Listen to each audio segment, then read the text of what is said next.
ابو ہریرہ رضی اللہ تعالیٰ عنہ فرماتے ہیں بھوک زیادہ لگتی تھی نا جب مجھے، تو میں حضرت عمر سے، ابو بکر سے، عثمان، مولا علی سے کوئی مسئلہ پوچھ لیتا تھا، اور جب میں مسئلہ پوچھتا تھا تو وہ مجھے روٹی کھلا دیتے تھے۔ جب میں ان سے مسئلہ پوچھتا تو وہ مجھے، حضرت ابو ہریرہ فرماتے ہیں مجھے بھوک لگی، میں حضرت عمر کے پاس گیا، ان سے مسئلہ پوچھا۔ ان کا رواج تھا جب میں مسئلہ پوچھتا تو پہلے روٹی کھلاتے۔ ہمارے بزرگ یہ فرماتے ہیں کہ کھانے کھلا کے دین پڑھاؤ، صرف تمہارا کتب خانہ نہیں کھلا ہونا چاہیے، تمہارا دسترخوان بھی کھلا ہونا چاہیے۔ کسی نے نبی پاک صلی اللہ علیہ وسلم سے پوچھا تھا بہترین مسلمان کون ہے؟ حضور نے فرمایا جو سلام لینے میں پہل کرے اور روٹی زیادہ کھلائے، جو روٹی ہر وقت فکر کرے آ یار تو روٹی کھا لے، روٹی کھانے کی طرف توجہ دلائے۔ کھلانا سنت ہے، زیادہ کھانا اس میں بھی فرق رکھے۔ تو نبی پاک صلی اللہ علیہ وسلم کے صحابی حضرت ابو ہریرہ رضی اللہ تعالیٰ عنہ فرماتے ہیں میں نے حضرت عمر سے مسئلہ پوچھا، میں نے کہا حضور مسئلہ بتائیں، تو کہتے پہلے ان کی عادت تھی جب میں مسئلہ پوچھتا تو روٹی بھی کھلاتے، آج انہوں نے مسئلہ ہی بتایا ہے، روٹی کوئی نہیں کھلائی۔ تو مجھے کہنے لگے ابو ہریرہ تو سوچتا ہوگا روٹی نہیں اس نے پوچھی، تو نے کب سے کھانا نہیں کھایا؟ میں نے کہا آج صبح سے۔ تو جناب عمر کہنے لگے میں نے کل صبح سے نہیں کھایا۔ چل ابو بکر صدیق کے گھر مسئلہ پوچھتے، کہتے جناب صدیق اکبر کے دروازے پہ گئے، جا کر کے ان سے مسئلہ پوچھا۔ ان کی بھی عادت تھی جب کوئی مسئلہ پوچھنے جاتے تو دسترخوان بچھا لیتے، کہتے آؤ روٹی بھی کھلاتا ہوں مسئلے بھی بتاتا ہوں۔ کہتے ہیں گئے تو انہوں نے بھی مسئلہ بتایا، روٹی کوئی نہ پوچھی۔ تو کہنے لگے عمر ابو ہریرہ تم لوگوں نے کل پرسوں سے نہیں نہ کھایا ہوگا، اور ابو بکر کو 4 دن گزر گئے ہیں، تھوڑا سا دودھ ملا ہے یا کھجور ملی ہے، روٹی کوئی نہیں ملی، چلو در رسول پہ چلتے، آؤ حضور کی بارگاہ۔ کہتے ہیں نبی پاک کی بارگاہ میں آئے، حضور نے چہرے دیکھے، کریم سے مسئلہ نہیں پوچھنا پڑا۔ میرے مصطفیٰ کریم نے فرمایا بھوک لگی ہوئی ہے تم تینوں کو؟ 3-4 دن ہو گئے؟ اللہ کے رسول نے فرمایا مجھے پورا ہفتہ ہو گیا ہے۔ سبب کچھ اور ہے جس کو تو خود سمجھتا ہے، زوال بندہ اے مومن کا بے زری سے نہیں، بھوک نقصان کا وجہ نہیں بنی، وجہ کوئی اور بنی ہے۔ رشوتیں جو بازار گرم ہوئے ہیں لوٹ مار کے، یہ روٹی کے لیے نہیں، یہ زیادہ کھانے کے لیے، یہ بینک بیلنس کے لیے گرم ہے۔ یہ لوٹ مار کا مقصد کوٹھیاں بنانا ہے، روٹی کا تو رب کریم کا وعدہ ہے۔ جو روز روتا ہے شام کو کہ میرا کاروبار کوئی نہیں، اصل میں کہتا ہے بنگلہ کوئی نہیں، اصل میں کہتا ہے کار کوئی نہیں، پجارو کوئی نہیں، روٹی تو اللہ عطا فرماتا ہے، اس کا وعدہ ہے۔ فرمایا حضور نے 3 دن بیت گئے، چلو۔ میرا بے تکلف صحابی ہے ابو الحسن انصاری، وہ بڑے نصیب والے ہوتے ہیں جن کو میرے نبی پاک خود کہتے تھے کہ تیری فلانی ذمہ داری ہے۔ اس زمانے کا تو کسی کو کہہ دیا جائے یہ تیری ذمہ داری ہے تو کہتا ہے یہ تو پھٹیکے ڈالنے لگ گیا، یہاں سے تو چھٹی کر جانی چاہیے۔ خوش ہوتے تھے صحابہ کہ ہماری ذمہ داری لگی۔ کہتے ہیں حضرت ابو الحسن انصاری کے گھر گئے، نبی پاک نے فرمایا بھوک بڑی لگی ہے کھانا لا۔ کہتے ہیں حضور نے اسے کہا تو اس آدمی کو تو وجد ہی ہو گیا، اس نے کہا میرے اتنے نصیب کہ حضور کا یہ کھانا کھلا۔ آؤ دیکھو دنیا والوں، آج جو سب سے زیادہ عزت والا ہے وہ میرا مہمان بنا ہوا ہے۔ فرماتے ہیں وہ دوڑے گئے، بکری اٹھائی، ذبح کی، بیوی کو کہنے لگے روٹی تیار کر، ادھر کھجوریں توڑی، انگور توڑے، کہنے لگے حضور آپ جب تک تناول کریں تب تک کھانا پک جاتا ہے۔ حضرت عمر کہتے ہیں روٹی پک کے آئی، بڑا پیارا گوشت، بڑا اچھا سالن، بڑا خوبصورت خلوص والا کھانا۔ فرماتے ہیں میں نے بڑا ہی کھایا۔ نبی پاک نے نہ ایک روٹی لی اور چھوٹی چپاتی، تھوڑا تھوڑا سالن کونوں سے، اور جب نبی پاک نے کھا لیا تو حضور کی آنکھوں میں آنسو آئے۔ حضرت عمر کہنے لگے حضور روئے کیوں؟ نبی پاک نے فرمایا سوچتا ہوں 7 دن کے فاقے کے بعد کھایا ہے، پر ڈرتا ہوں رب اس کا حساب پوچھے گا تو جواب کیسے دینا ہے، اس کا حساب بھی تو دینا ہے نا جو کھایا ہے۔ تو حضرت عمر فاروق کے ہاتھ میں کچھ چیز تھی، زور سے زمین پہ ماری، کا محبوبہ 7 دن کے بعد بھی روٹی کھائے تو حساب دینا ہے۔ نبی پاک فرمانے لگے عمر وہ مالک ہے نا، تو جب دیتا ہے تو حساب نہیں لے سکتا، حساب تو دینا ہے، حساب تو دینا ہے، تیاری رکھو۔ صحابہ کرام فرماتے ہم نے ارادہ کیا کہ آج کے بعد ہم پھر فاقے کریں گے، کم کھائیں گے، اس لیے کہ حساب دینا ہے۔ میرے بھائی وہ فاقہ کشی کرتے تھے، ڈرتے تھے۔ یہاں تو لوگ کھا کے بیمار ہیں، کھاتے جا رہے ہیں، سوتے جا رہے ہیں، کھاتے جا رہے ہیں، سوتے جا رہے ہیں۔ یہ بھی وقت آئے گا رمضان شریف کا، سویرے درس پہ آؤ کہتے نیند بڑی آتی ہے، سویرے 2 سپارے پڑھ کے سویا کرو کہتے صاحب نیند بڑی آتی ہے، فجر کے بعد ہی تو وقت ہوتا ہے اللہ اللہ کرنے کا، شہری کا، کھاتے جا رہے ہیں سو. لوگ جماعت سے نماز نہیں پڑھتے سو جاتے ہیں, جماعت کا ثواب چھوڑ کے سو جائیں گے. بھائی رمضان مبارک میں فاقہ کشی کی ٹریننگ ہوتی ہے, فاقہ کشی کی تربیت لے. رمضان میں روکے اپنے آپ کو, تربیت ہوگی. روزہ ایک پریکٹس ہے, ایک مجاہدہ ہے, ایک جد و جہد ہے. جد و جہد کس چیز کی؟ اللہ کی رضا کے مطابق اپنے آپ کو ڈھالنے کی جد و جہد. صوم کا لغوی معنی ہوتا ہے رک جانا. حلال رزق سامنے پڑا ہے, حلال مشروب سامنے پڑا ہے, حلال رشتہ بیوی کا موجود ہے, لیکن ان سب چیزوں سے حالت روزہ میں رکنا, اللہ کی رضا کے لیے رکنا, اس کا نام روزہ ہے. نبی پاک علیہ السلام نے جوانوں کو حکم دیا ہے, یا معاشر الشباب, او جوانوں. یا رسول اللہ کیا حکم ہے؟ فرمایا یا نکاح کر لو اگر طاقت ہے, نہیں طاقت تو روزے رکھو. حضور روزے سے کیا ہوگا؟ فرمایا تمہارا نفس کچلا جائے گا, شیطان وسوسہ اندوزی نہیں کرے گا. حضرت جناب سیدنا جنید بغدادی, بغداد کے پیر سے کسی نے پوچھا تھا آج سے 1100-1200 سال پہلے, وہ تو زمانہ ویسے نیکی اور پرہیزگاری کا تھا, کہا بابا جی مرد اور عورت نیک ہو, بغیر پردے کے, بغیر حجاب کے, بغیر دیوار کے بیٹھ کر ایک دوسرے کو دین سکھا سکتے؟ حضرت صاحب بتائیے, مرد اور عورت نیک ہو تو بغیر پردے اور حجاب کے ایک دوسرے کو دین سکھا سکتے ہیں؟ تو حضرت جنید بغدادی فرمانے لگے سکھانے والا حسن بصری ہو اور سیکھنے والی رابعہ بصری ہو تو پھر بھی بغیر پردے کے بیٹھنے کی اجازت نہیں. تو مفتی صاحب کو اجازت کس نے دی؟ مولانا صاحب کو اجازت کس نے دی؟ بڑا وہ نہیں ہوتا جو ٹی وی پہ زیادہ آتا ہے, بڑا وہ ہوتا ہے جو رسول اللہ کے دین پہ عمل زیادہ کرتا ہے. حضرت عبداللہ ابن مسعود رضی اللہ تعالیٰ عنہ فرماتے زیادہ باتیں کرنے والا عالم نہیں ہوتا. حضور پھر عالم کون ہوتا ہے؟ فرمایا پڑھو قرآن, انما یخشی اللہ من عبادہ العلماء. فرمایا بڑا عالم وہ ہوتا ہے جو اللہ سے زیادہ ڈرتا ہے, اس لیے کہ رب فرماتا ہے میرے بندوں میں سے جو عالم وہ ہیں جو اللہ سے زیادہ ڈرتے ہیں, خوف رکھتے ہیں. تو میرے بھائی رمضان المبارک میں بچنا ہے. روزہ کس پہ فرض ہے؟ امیروں پہ کہ غریبوں پہ؟ جی کہنے نے میں تے کام ہی, میرا تو کام ہی محنت مزدوری والا, میں کیسے روزہ رکھوں؟ میں تو دیہڑی لگاتا ہوں تو روزہ کیسے رکھوں؟ میں نے نہیں کسی کے حدیث میں پڑھا کہ روزہ وہ رکھے جو دفتر میں بیٹھتا ہے. صحابہ کے زمانے میں تو دفتر ہوتے ہی نہیں تھے, کسی جگہ نہیں لکھا ہوا روزہ وہ رکھے گا جو اے سی میں بیٹھتا ہے, تب تو اے سی تھے ہی نہیں. حضرت ابو بکر صدیق رضی اللہ تعالیٰ عنہ سے لے کر جناب بلال تک سارے اپنے ہاتھ سے کام کرتے, سارے اپنے ہاتھ سے کام کرتے, سارے. حضرت عمر فاروق رضی اللہ تعالیٰ عنہ خلیفہ وقت ہونے کے باوجود مال غنیمت کے اونٹ چڑھنے جاتے تھے تو چراگاہ میں چھوڑنے میں جاتے تھے, لینے بھی آتے تھے واپس. سارے لوگ اپنے ہاتھوں سے مشقت والے کام کرتے. حضرت بلال مزدوری کرتے, سلمان فارسی مزدوری کرتے, مقداد مزدوری کرتے, صحابہ مزدوریاں کرتے, روزے رکھتے. اور رمضان کے جانے کا وقت ہوتا تو در رسول پہ کھڑے ہو کے عرض کرتے محبوبہ دل نہیں بھرا, دل کرتا ہے کبھی رب سارا سال ہی روزے عطا کرے, سارا سال رمضان دے تو ہم سارا سال روزے رکھنے کو تیار ہیں. جذبہ تھا, طاقت تھی, ہمت تھی. میرے نبی پاک نے فرمایا لکل شیء زکات و زکات الجسد الصوم. فرمایا ہر شے کی زکات ہوتی ہے, وجود کی زکات روزہ ہے. روزے رکھو جسم کی زکات نکل جائے گی. فاقہ کرنا بھی میرے نبی پاک کی سنت ہے, مسواک کرنا بھی سنت ہے, اور فاقہ کرنا بھی. مسواک والی سنت زیادہ اپناتے ہیں لوگ, فاقہ کرنا بھی نبی پاک کی سنت ہے. ایک صاحب مجھے کہنے لگے جناب بیٹھ کے کھانا حضور کی سنت ہے. میں نے کہا کبھی کبھی نہ کھانا بھی نبی پاک کی سنت ہے, نہ کھانا بھی حضور کی سنت ہے. اور ہمارے فقہاء نے لکھا ہے جو روٹی زیادہ کھاتا ہے اس میں دو باتیں پیدا ہو جاتی ہیں. کیا کیا؟ ایک بولتا زیادہ ہے, دوسرا سوتا زیادہ ہے, غافل ہو جاتا ہے.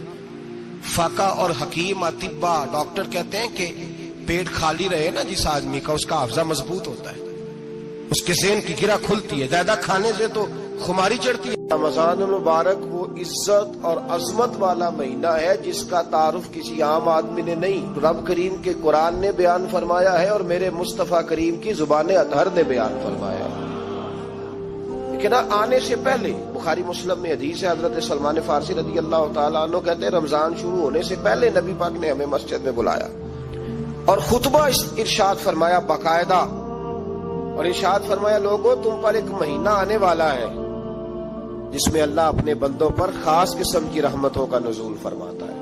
خود رسول پاک نے ہمیں کس قدر زیادہ اس مہینے کا اکرام کرنا ہے اور کس قدر زیادہ اس کو اہمیت دینی ہے اور کس قدر زیادہ ہمارے لیے وہ باعث عظمت ہے کہ جس مہینے کے فضائل خود رسول پاک علیہ السلام نے بیان فرمائے۔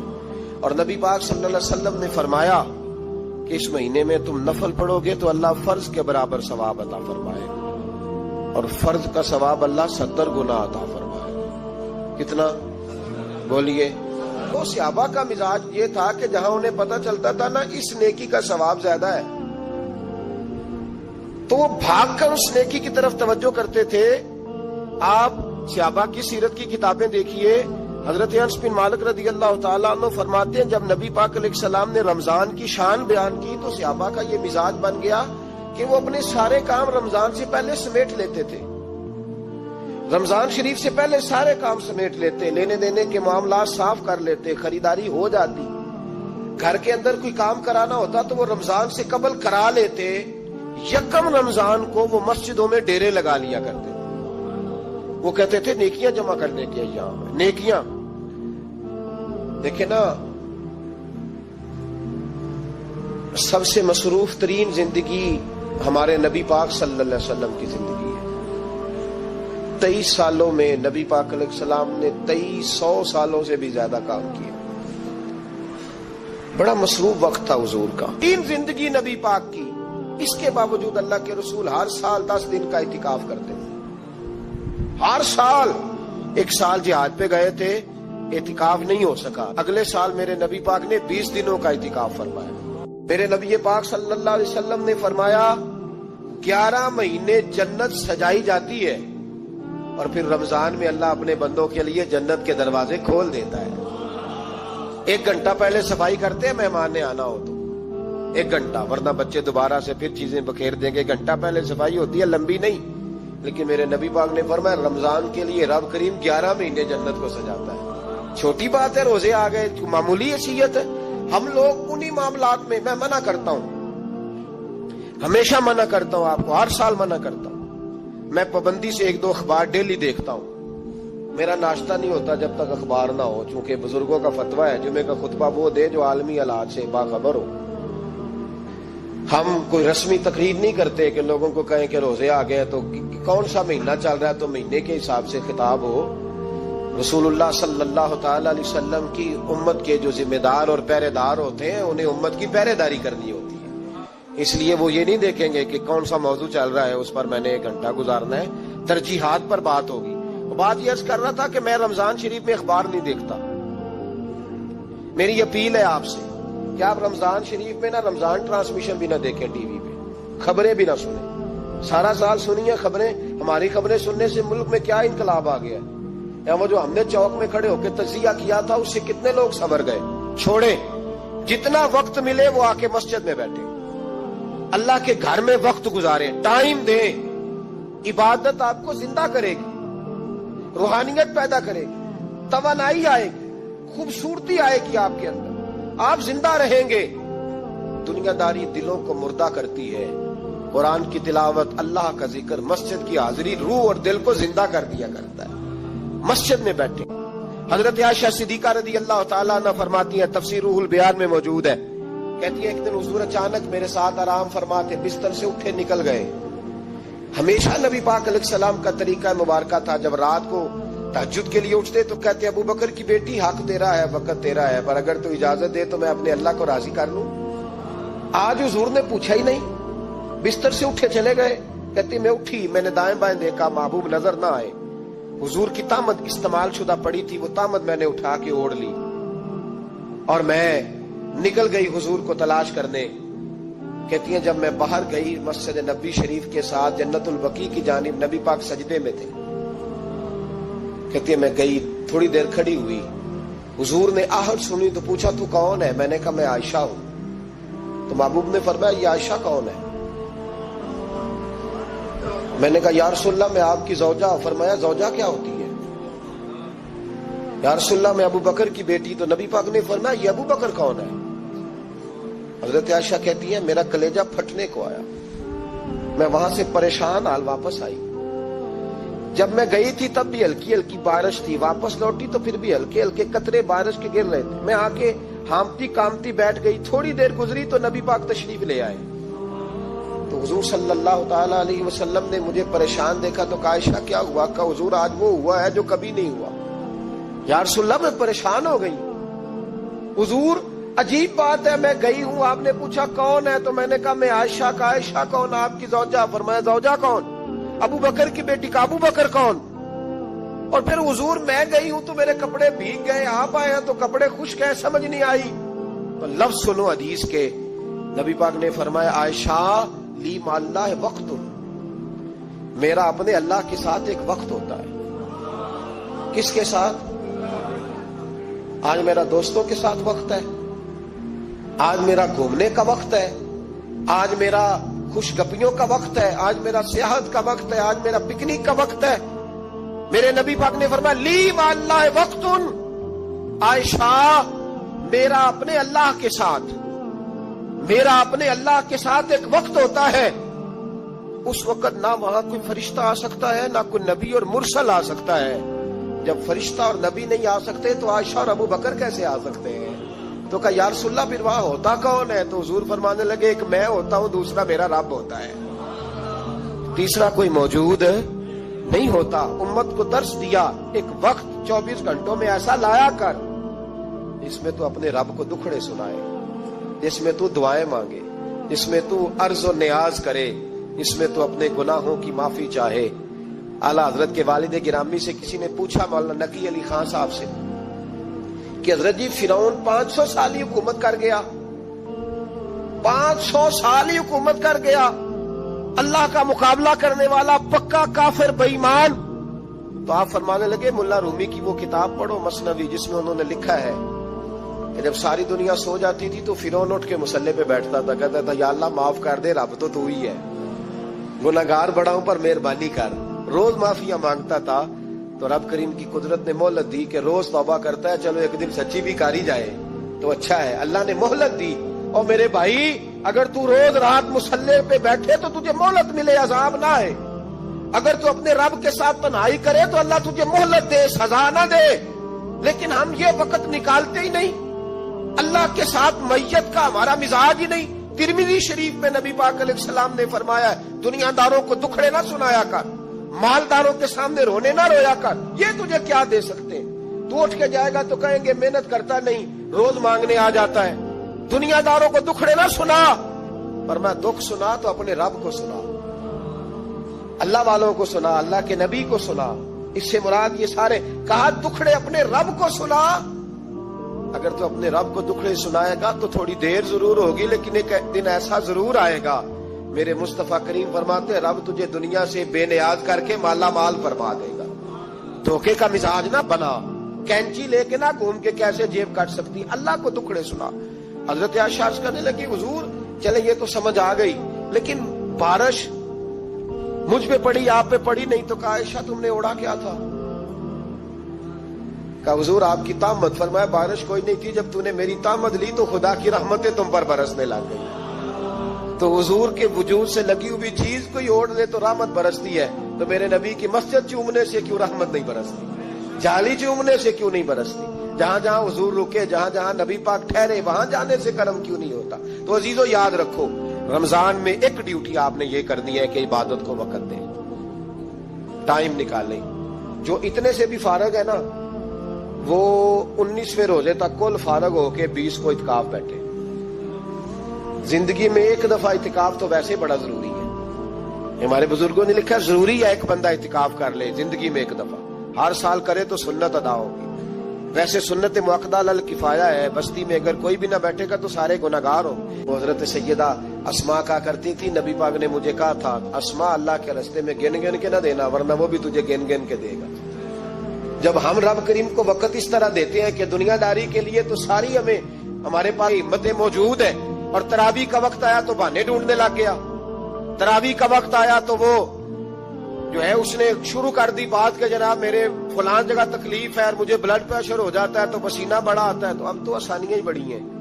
صحابہ کہتے ہیں جب ہم مسجد نبوی میں نماز پڑھنے جاتے تھے، بارش ہوتی تھی تو مسجد میں پانی کھڑا ہوتا تھا، کیچڑ کھڑا بن جاتا تھا، تو ہم اپنی جھولیوں میں خشک مٹی ڈال کے لے جاتے تھے، اپنی اپنی جگہ بچھا لیتے مٹی، اور پھر ہم نماز پڑھتے تو ہمارے پیشانیوں پر بھی مٹی لگ جاتی۔ تو ایک صحابی جھاڑ رہے تھے تو نبی پاک نے فرمایا نہ جھاڑ، جب تک چہرے پہ رہے گی فرشتے درود بھیجتے رہیں گے۔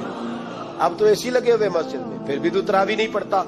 تو ایک تو عبادت کو ٹائم دیں، دوسرا قرآن مجید زیادہ سے زیادہ پڑھیں، رمضان میں زیادہ سے زیادہ پڑھیں، مسجدوں میں ٹائم دیں۔ ایک بات اور، یہ حضرت علی کا قول ہے، اس کو دل کی تختی پہ لکھ لینا، دل کی تختی پہ شیر خدا کی شیروں جیسی باتیں۔ حضرت مولا علی شیر خدا فرمایا کرتے تھے وہ نیکی کرنے والا اچھا نہیں جو نیکی کر کے اکڑ جاتا ہے اور دوسروں کو گناہگار سمجھتا ہے، وہ نیکوکار اچھا نہیں۔ فرمایا کرتے تھے اس سے وہ گناہگار اچھا ہے جو گناہ کر کے کم از کم شرمندہ تو ہوتا ہے نا۔ فرماتے ہیں جو گناہ کر کے شرمندہ ہو وہ زیادہ اچھا ہے اس سے جو نیکی کر کے اکڑ جائے۔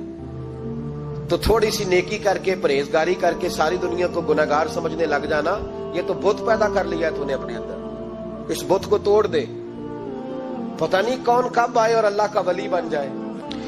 حضرت انس بن مالک رضی اللہ تعالیٰ عنہ فرماتے ہیں جس طرح تیز آندھی چلتی ہے، ذرا مثال دیکھیں صحابی کی کتنی خوبصورت، فرماتے ہیں جس طرح تیز آندھی چلتی ہے نا، اس طرح رمضان میں میرے نبی کی سخاوت چلا کرتی ہے۔ نبی پاک ہر سائل کو دیتے، جو قیدی بند ہوتے نا، قیدی جنگ کے قیدی کفار، حضور انہیں بھی آزاد کر دیتے رمضان، فرماتے جاؤ تمہیں آزاد کیا، سخاوت کریں۔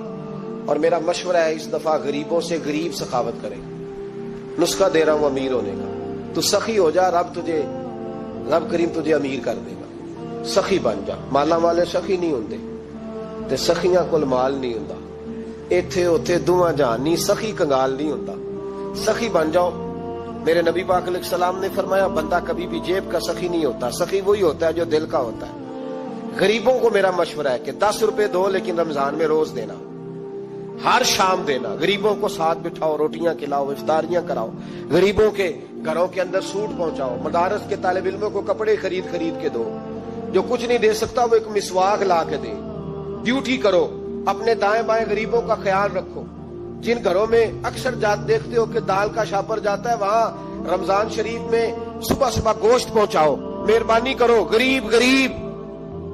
حضرت عبداللہ ابن عمر رضی اللہ تعالیٰ عنہ ہر روز مدینے کے مسکینوں کو ڈھونڈ کے لاتے تھے، فرماتے تھے کہ ان کو ایک تھیلا دینا میں عزت نہیں سمجھتا، ڈھونڈ کے لاتے غریبوں کو اور اپنے سامنے دسترخوان بچھاتے رمضان میں، اور پھر ان پہ کھانے چنتے اور فرماتے غریب کھائیں گے تو میرا اللہ راضی ہوگا، ساتھ بٹھا کے کھلاتے۔ ایک بڑی عجیب بات ہو گئی، گھروں میں ہو جاتی ہے، جن گھروں میں زیادہ مہمان آتے ہیں وہاں یہ مسئلے بن جاتے ہیں۔ ایک دن زوجہ کہنے لگی کھانا آپ کا یہ آج مہمان کو نہ لائیے گا، کہہ دیتی ہیں نا بیویاں کبھی کبھی، یہ نافرمانی نہیں، اگر آپ کو کھڑا کیا جائے نا رمضان میں روزہ رکھ کے باورچی خانے تو لگ پتا جائے، اس کو نافرمانی نہ سمجھے، بیوی نے پکا کے نہیں دیا جی۔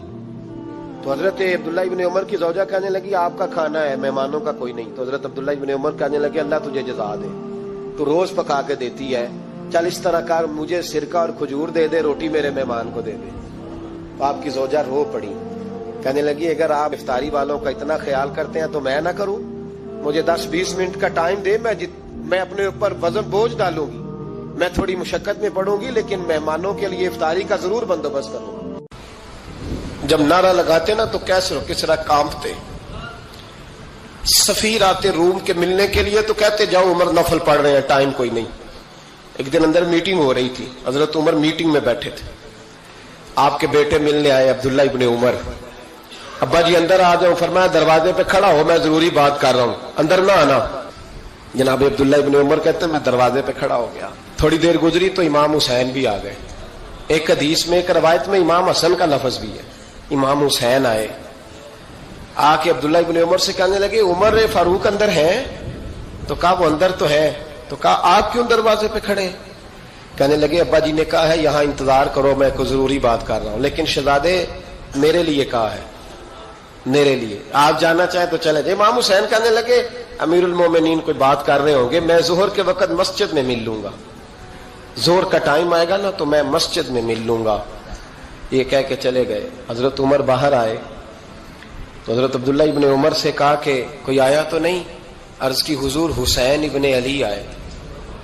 حسین ابن علی تو کہا اندر کیوں نہیں بھیجا؟ کہا میں نے کہا تھا بے شک چلے جائیں، لیکن وہ کہہ رہے تھے کہ میں ظہر کے وقت مسجد میں مل لوں گا۔ تو سیدنا عمر فاروق فرمانے لگے عبداللہ تجھے تیری مار ہوئے، حسین کو کیوں واپس بھیجا؟ پھر عمر دنیا داروں کے سامنے ڈٹنا، کھڑا ہونا عمر پہ ختم ہے، لیکن جو اندر کی بات ہے نا، روح کی، جو عقیدت کی بات ہے، جو وفا کا رشتہ ہے، اس کو کون سمجھے؟ یہ جو روح کی مجبوریاں ہیں، یہ جو وفا کی مجبوریاں ہیں، اسے لوگ کیا سمجھیں؟ انہیں کیا پتا کہ مرشد کے بیٹے کے پیر چومنے میں حسن کیا ہوتا ہے؟ انہیں کیا پتا کہ جب استاد کا بیٹا گھر میں آتا ہے تو دل کرتا ہے مکان بیچ کے اسے دے دیں، اس کے باپ کی نیکیاں بڑی ہیں۔ جناب عمر فاروق دوڑے گئے، امام حسین کے دروازے پہ دستک دی۔ امام حسین باہر رکھا، شہزادے یار ملنے آئے تھے، بغیر ملے کیوں آ گئے؟ عرض کی کہ آپ مصروف تھے، آپ کے اپنے بیٹے بھی دروازے پہ کھڑے تھے تو میں واپس آ گیا۔ امام حسین کہتے عمر جذبات میں آ گئے، سر سے پگڑی گر گئی، کہنے لگے حسین میرے بیٹے کا اور حسین کا کیا مقابلہ؟ کیا اس کی ماں کا نام فاطمہ الزہرا ہے؟ کیا اس کی نانی کا نام ختیجۃ الکبریٰ ہے؟ کیا اس کے نانے کا نام محمد مصطفیٰ ہے؟ اور پھر سر سے پگڑی اتری تھی، اپنے بال زور سے پکڑ لیے، کہنے لگے حسین میں نا مکے میں اونٹ چرایا کرتا تھا اور ڈنڈوں سے مار کھاتا تھا اپنے باپ سے، یہ جو آج ساری دنیا میں عمر کے نعرے لگتے ہیں یہ تیرے نانے کا صدقہ ہے۔ شہزادے میری وفا اور میری وفا میں جب تیرا دل کرے نا توڑ کے آ جایا کر۔ عمر تو لوگ ایک دن امام حسین نے آ کے نا جناب فاروق اعظم سے کہا، خطبہ دے رہے تھے بچوں کی طبیعت شروع میں، پتہ نہیں کیا بات آئی امام حسین کے دل میں، کہنے لگے عمر نیچے اترو، یہ میرے نانا کا ممبر ہے۔ تو حضرت سیدنا عمر سنو، کبھی میرا بھی بچہ آ جائے تو میں کہتا ہوں اس کو پکڑو یار، بچوں کو تو نہیں نا جمعوں میں مطلب ذکر کیا جاتا، اترنا میرے نانے کا ممبر ہے۔ جناب عمر اتر کے نیچے کھڑے ہو گئے تو کہا جا کے اپنے نانے کے ممبر پہ بیٹھ۔ تو حضرت عمر رو پڑے، کہنے لگے شہزادے میرے نانے کا ممبر ہی کوئی نہیں ہے ہی نہیں، یہ ممبر یہ مصلی یہ تیرے نانے کی شان ہے، میرے نانے کا کوئی ممبر نہیں، تیرے ہی نانے کا ممبر ہے۔ تھوڑی دیر کھڑے رہے تو امام حسین کہنے لگے اچھا کوئی نہیں آپ کے نانے کا ممبر کا نہیں؟ کہا چلو پھر میرے نانے کے ممبر پہ بیٹھ جاؤ، چلو خیر ہے، کوئی نہیں آپ کے نانے کا؟ کہا نہیں، تو کہا کوئی نہیں پھر میرے نانے کے۔ جب حضرت عمر بیٹھے تو بڑا شاندار جملہ کہا، فرمانے لگے میں ممبر پر مرضی سے نہیں بیٹھا تھا، مجھے ابو بکر نے بٹھایا تھا، اور پھر حسین کے کہنے پہ میں اترا ہوں، اب مجھے حسین نے بٹھایا ہے، اب کسی کی جرأت ہے تو عمر کو اتار کے دکھائے، اب میں حسین کا تیری نسل پاک میں۔ یار کتنی بے شرمی کی بات ہے، لوگ امام حسین کو باغی کہے۔ حضور کا وصال ہوا نا تو امام حسن اور امام حسین کی عمریں ابھی 7 8 سال 9 سال کے بیچ تھی، تو حضرت مولا علی شیر خدا رضی اللہ تعالیٰ عنہ کے ساتھ امام حسن آئے مسجد میں، تو ممبر پہ بیٹھے ہوئے دیکھا حضرت ابوبکر صدیق کو، تو کہنے لگے نیچے اترنا میرے نانا کا ممبر ہے۔ بچوں کو بڑی پہچان ہوتی ہے نا ابا کے کپڑوں کی، سے پتا ہوتا ہے کہ یہ میرے نانا کا ہے، یہ میرے نیچے اترو یہ ممبر میرے نانا کا ہے۔ تو حضرت علی المرتضیٰ نے جلدی سے پکڑا اور پکڑ کے فرمایا ذرا حسین حسن یہ کیا کہہ رہے ہو؟ اب دیکھیں نا بچہ یہاں کسی کا شور کرے تو میں آپ کو جمعہ چھوڑ کے بچے کی تھوڑی سنوں گا، میں کہوں گا کہ بھائی ٹھیک ہو گیا بچے کو لے جاؤ ذرا اسے پیچھے کرو، جمعے کے بعد بات کرتے ہیں، لیکن وہ تھے نا رسول اللہ کے نواسے، اور حضرت ابوبکر صدیق عظمت اور شان کو سمجھتے تھے، انہوں نے کہا نیچے اتریے میرے نانے کا ممبر ہے۔